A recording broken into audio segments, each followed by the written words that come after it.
ఓం నమో వెంకటేశాయ. తిరుమల ఏడుకొండల ప్రాముఖ్యత తెలుసుకుందాం రండి.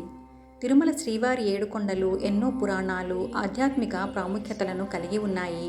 అవి కలియుగంలో శ్రీ వెంకటేశ్వర స్వామి కొలువై ఉన్న పవిత్ర క్షేత్రంగా ప్రసిద్ధి చెందాయి. ఈ ఏడుకొండలను సప్తగిరులు అని కూడా అంటారు.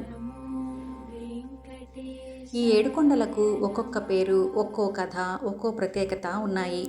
పురాణాల ప్రకారం ఈ ఏడుకొండలు సాక్షాత్తు శ్రీ మహావిష్ణువు శయనించిన ఆదిశేషుని 7 పడగలను సూచిస్తారని నమ్ముతారు. అందుకే ఈ కొండ శ్రేణిని శేషాచలం అని కూడా పిలుస్తారు. మొదటి కొండ శేషాద్రి. ఆదిశేషుడి పేరు మీద ఈ కొండకు శేషాద్రి అనే పేరు వచ్చింది. మహావిష్ణువు శేషుని పడగలపై శయనించి ఉండడం వల్ల ఈ కొండ ఆదిశేషుని స్వరూపంగా కనిపిస్తోంది. దీని ప్రాముఖ్యత: ఈ కొండ సప్తగిరులలో ప్రధానమైనదిగా, అత్యంత పవిత్రమైనదిగా భావిస్తారు. ఇది స్వామివారికి నివాస స్థానం. రెండవ కొండ నీలాద్రి. పురాణాల ప్రకారం ఒక భక్తురాలు నీలాంబరి తన తలనీలాలను స్వామివారికి తొలిసారిగా సమర్పించారు. ఆమె త్యాగానికి గుర్తుగా స్వామివారు ఈ కొండకు నీలాద్రి అని పేరు పెట్టారు.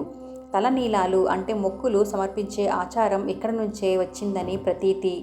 ఈ కొండ ప్రాముఖ్యత: భక్తులు తమ అహంకారాన్ని, కర్మబంధాలను విడిచిపెట్టి స్వామివారికి శరణాగతి చెందడానికి గుర్తుగా తలనీలాలను సమర్పిస్తారు. ఈ కొండ ఆత్మశుద్ధికి, త్యాగానికి ప్రతీక. ఇక మూడవ కొండ గరుడాద్రి. విష్ణుమూర్తి వాహనమైన గరుత్మంతుడి పేరు మీద ఈ కొండకు గరుడాద్రి అనే పేరు వచ్చింది. పురాణాల ప్రకారం గరుత్మంతుడు విష్ణుమూర్తి ఆజ్ఞ మేరకు కొండ రూపంలో ఇక్కడ వెలిసి స్వామివారికి సేవ చేస్తున్నాడని నమ్ముతారు. ఈ కొండ ప్రాముఖ్యత: ఇది స్వామివారి సేవకు, భక్తికి ప్రతీక.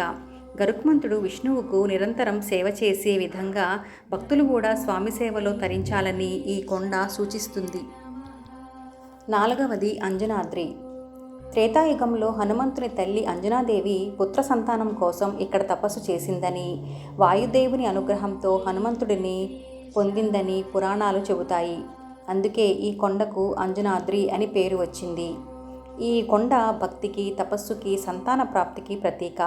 భక్తులు తమ కోరికలు నెరవేర్చుకోవడానికి ఇక్కడ ప్రార్థనలు చేస్తారు. ఐదవది వృషభాద్రి. వృషభాసురుడు అనే రాక్షసుడు శ్రీనివాసుని కోసం తీవ్రమైన తపస్సు చేసి అనేక వరాలు పొంది చివరికి మోక్షం పొందిన ప్రదేశం ఇది. అతని పేరు మీద ఈ కొండకు వృషభాద్రి అనే పేరు వచ్చింది. ఇది పాపాలను దహించే కొండ అని కూడా అనిపిస్తుంది. యమధర్మరాజు కూడా ఈ కొండపై తపస్సు చేశాడని ప్రతీతి. ఇది కష్టాలను, పాపాలను నివారించి మోక్షాన్ని ప్రసాదించే శక్తికి చిహ్నం. ఆరవది నారాయణాద్రి. సాక్షాత్తు శ్రీమన్నారాయణుడే ఈ కొండపై నివాసం ఉండడం వల్ల, లేదా నారాయణ ఋషి ఇక్కడ తపస్సు చేయడం వల్ల నారాయణాద్రి అనే పేరు వచ్చిందని చెబుతారు. ఇది జ్ఞానానికి, ఆధ్యాత్మిక ఉనికికి ప్రతీక. ఇక్కడ భక్తులు మానసిక ప్రశాంతతను పొందుతారు. ఇక చివరిది వెంకటాద్రి. వేం అంటే పాపాలు, కట అంటే దహించడం. పాపాలను దహించే కొండ కాబట్టి దీనికి వెంకటాద్రి అనే పేరు వచ్చింది. శ్రీనివాసుడు కొలువై ఉన్న ప్రధాన కొండ ఇదే. ఈ కొండ భక్తుల పాపాలను హరించి వారికి మోక్షాన్ని ప్రసాదిస్తుంది. ఇది స్వామివారి ప్రధాన నివాసం.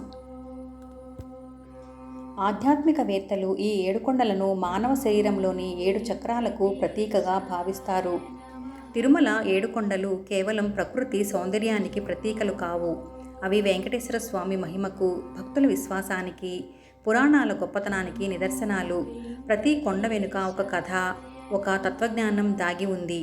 అందుకే తిరుమలకు వెళ్ళే ప్రతి భక్తుడు ఈ ఏడుకొండలను పవిత్రంగా భావించి వాటిని భక్తి శ్రద్ధలతో దర్శిస్తాడు. ఓం నమో వెంకటేశాయ.